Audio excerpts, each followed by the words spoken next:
नमस्कार, अखबार रिपोर्टर के इस अंक में आपका स्वागत है।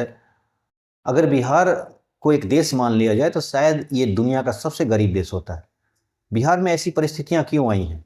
अगर हम पिछले 35 सालों की बात किया जाए तो 15 साल तक लालू परिवार ने इस पर सत्ता चलाया और आज भाजपा और नीतीश सरकार करीब 15 से 17 साल, यानी लगभग दोनों सरकारों की बात किया जाए, दोनों पार्टियों की बात किया जाए, राजद की और भाजपा और नीतीश गठबंधन की बात किया जाए तो ये लगभग 35 सालों तक इन लोगों ने सत्ता चलाया है। अगर बिहार के लोगों ने इन्हें सत्ता सुख दिया तो बिहार के लोगों को भी अब जिम्मेदारी तय करनी होगी कि क्या ये लोगों को सत्ता में रखा जाए या इन्हें बाहर कर दिया जाए। आज बिहार इतनी गरीबी है कि अगर देखा जाए तो अब गाँव में जाकर देखेंगे तो बच्चों के पैर में जूते तक नहीं है, चप्पल तक नहीं है, उन्हें शरीर पर पूरे कपड़े भी नहीं होते हैं, इतनी गरीबी है। आज बिहार की स्थिति ऐसी है कि एक तरह से देखा जाए तो भूखमरी की बातें नहीं हो रही है, आदमी को 2 वक्त का भोजन मिल जाता है, बस इतना ही काफ़ी है।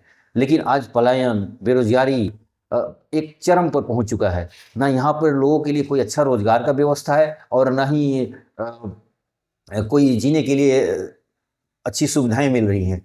तो ये इसके जिम्मेदार कौन है? इसके जिम्मेदार तो यही लोग हैं जो पिछले 30-35 सालों से सत्ता चला रहे हैं। नीतीश कुमार भी इसके लिए जिम्मेदार है। आज नीतीश कुमार को देखा जाए तो कभी इस पार्टी में जाते हैं, कभी उस पार्टी में जाते हैं। लगभग इनका एक तरह से ये रूठे हुए फूफा की तरह कभी इधर कूदते हैं, कभी उधर कूदते हैं। बिहार के बारे में इन्होंने कहाँ तक कुछ काम किया है? जब भी देखिए तो बिहार का हम विकास करा रहे हैं, तो बिहार का विकास करा रहे हैं तो बिहार इतना पिछड़ा क्यों है? ये सवाल है, ये बिहार की जनता का सवाल है कि बिहार इतना गरीबी यहाँ पर क्यों है? क्यों धरती का सबसे गरीब देश है ये? अगर देश के रूप में बात किया जाए तो धरती का सबसे गरीब धरती क्यों है ये? इसके जिम्मेदार कौन है? आप लोग को अगर बिहार में पूरी तरह से अगर नज़र दौड़ाई जाए, पूरी अगर बिहार के अगर हम गहन अध्ययन करते हैं बिहार के पॉलिटिक्स पर, तो यहाँ पर देखिए बस बात रह गई है सत्ता, सत्ता और सत्ता। कभी सत्ता इनको मिलनी चाहिए तो कभी इनको सत्ता मिलनी चाहिए। मतलब पूरे के पूरे इकोसिस्टम बिहार का है सिर्फ कुर्सी और कुर्सी के आसपास एक तरह से कुर्सी गेम हो रहा है। जैसे कुर्सी गेम होता है ना, एक आदमी को हटाओ दूसरा कूद कूद के बैठते हैं, वही वाली हाल हो गई है आज बिहार की परिस्थितियां इतनी खराब है, किसी को चिंता ही नहीं है बिहार का।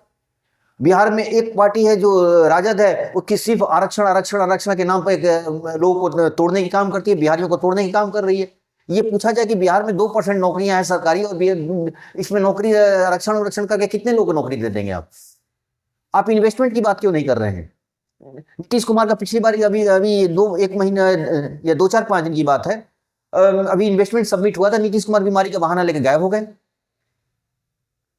आप इन्वेस्टमेंट भी नहीं चाहते हैं कि बिहार में है, तो बिहार में क्या चाहते हैं कि मजदूरों की सप्लाई की फैक्ट्री बना रही है।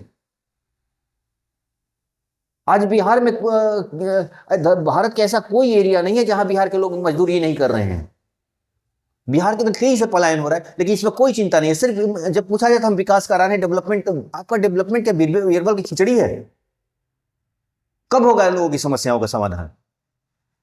आप जब भी बेरोजगारी की बात करते हैं तो कुछ सरकारी वैकेंसी निकाल देते हैं। सरकारी वैकेंसी से क्या आपको नौकरी मिल जाए? सरकारी नौकरी दे देने से क्या समस्याओं का समाधान हो जाएगा? क्या पलायन खत्म हो जाएगी? या इसके लिए कोई ठोस पहल करना पड़ेगा? एक इन्वेस्टर सबमिट था, उसी ने बीमारी के बहाना लेकर गायब हो गए थे। उसके बाद 2 दिन बाद ही आप ठीक होकर बिहार यात्रा पर निकल गए। इस तरह की राजनीति अगर मैं भाजपा से पूछना चाहता हूं, जो भारतीय जनता पार्टी है, अब दिल्ली में सरकार है, मोदी जी कितनी बार बिहार के लिए आए हैं डेवलपमेंट की बात करने के लिए? मोदी को यहाँ पर अगर देखा ये 40 की 40 सीट में 40 में 39 और सीटें भी मिल जाती हैं उनको। क्या बिहार के सीटों से वो प्रधानमंत्री नहीं बने हैं क्या? क्या जब प्रधानमंत्री बने हैं तो बिहार के लोगों ने जो सीटें जिताई हैं, क्या उसका योगदान नहीं है? तो आपने कब, आप यहाँ से बाईपास होकर चले जाते हैं पूर्वोत्तर में डेवलपमेंट की बात करते हैं, आप गुवाहाटी चले जाते हैं, आप त्रिपुरा, मणिपुर, उधर जाके आप डेवलपमेंट की बात करते हैं, लेकिन बीच में बिहार में आपने कब आया कि पिछली बार कब आपको, मैं बिहार की जनता से पूछना चाहता हूँ कि मोदी जी कब आए थे पिछली बार जब भी उन्होंने डेवलपमेंट की बात किया हो? बिहार के डेवलपमेंट में वो चुप क्यों रहते हैं?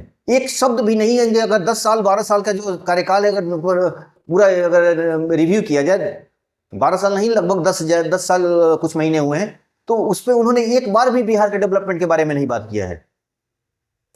बिहार में सड़कें बन रही हैं तो सड़कें वो बिहार के लिए नहीं बनाई जा रही है, क्योंकि यहाँ से अगर दिल्ली से लेकर बंगाल तक अगर सड़कें को बिछाना है तो बीच में बिहार आ जाता है, इसलिए बिहार में सड़कें बन रही हैं। इसलिए ये खुश होने की बात नहीं है कि हम बिहार में बहुत अच्छे सड़कें बन रही है, सड़कें तो मजबूरी है बिहार में, क्योंकि अब बिहार को बाईपास तो किया नहीं जा सकता। यहाँ से हवाई जहाज तो की तरह, आसमान की तरह तो सड़कें जाएंगी नहीं, अगर जाएगी तो बिहार होके जाएगी, इसलिए बिहार में रोड बन रही है। लेकिन विकास के बारे, डेवलपमेंट और पूंजी निवेश के बारे में कुछ नहीं बातें हो रही हैं। रोजगार के लिए कोई चिंता नहीं की जा रही है। कभी दिल्ली में आखिरी कब दिल्ली में बिहार के डेवलपमेंट के लिए बात हुई, जबकि बिहार धरती का सबसे गरीब जगह है। इसकी गरीबी दूर करने के लिए कब मोदी जी ने कोई ऐसी कमेटी बनाई, या मोदी जी खुद आए यहाँ पर बात करने के लिए, या कोई कंपनियों से की एक टीम को लेकर आते हैं कि भाई बिहार में डेवलपमेंट कराओ? मोदी जी को बिहार से मतलब नहीं है, मोदी जी को बिहार के सब सीटों से मतलब है, जो कि उनको प्रधानमंत्री बनाने में उनका योगदान दे रहा है। बिहार में आज इतनी गरीबी है कि धरती का सबसे गरीब धरती बिहार है। यहाँ भ्रष्टाचार चरम पे है। आज कोई भी अगर काम, अगर जो नीतीश कुमार कह रहे हैं विकास की बात, कौन सा विकास? जो विकास करा रहे हैं उसकी भी गुणवत्ता इतनी खराब है, रोज पुल गिर रहे हैं, गलियों में सड़क जो गलियों के में जाकर देखिए कितनी गंदगी है चारों तरफ। अब कौन सा विकास की बात कर रहे हैं? हाँ, विकास हो रही है, आपकी पार्टी की हो रही है, आपको सत्ता मिल रहा है, इसलिए आपको विकास हो रहा है, आप लोग का विकास हो रहा है, जो सत्ता के नजदीक बैठे उन लोग का विकास हो रहा है। इसमें आम जनता का तो कोई विकास नहीं हो रहा है, जनता तो सिर्फ पिस रही है। वही हाल तेजस्वी यादव का भी है। उनके पिताजी और उनकी माताजी 15 साल तक सत्ता पे थे, उन्होंने क्या बिहार में, उनको अच्छा मौका मिला था, लेकिन उन्होंने कुछ नहीं किया बिहार के लिए।